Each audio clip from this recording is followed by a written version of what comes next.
Se juger, c'est culpabiliser. Culpabiliser, c'est rester dans le passé. Rester dans le passé ne te permet pas de vivre dans le présent.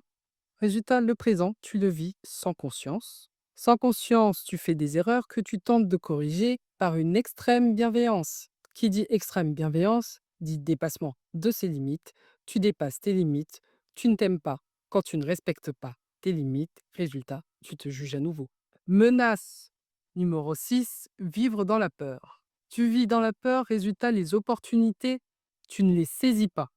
Comme tu ne saisis pas les opportunités et que tu ne t'aimes pas là-dedans, tu te regardes sous le prisme des faiblesses. Tu te regardes sous le prisme des faiblesses, tu ne vois pas tes forces. Si tu ne vois pas tes forces, ça ne te permet pas d'identifier tes leviers d'action qui te permettent d'orienter tes choix.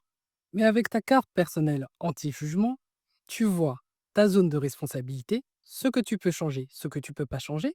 Tu te concentres sur ce que tu peux changer, donc tu as une perception positive qui te permet d'être motivé et donc d'enclencher des leviers d'action qui te permettent de piloter tes projets et donc d'être performant. Et cette performance te permet d'être rentable en temps, en énergie et en argent.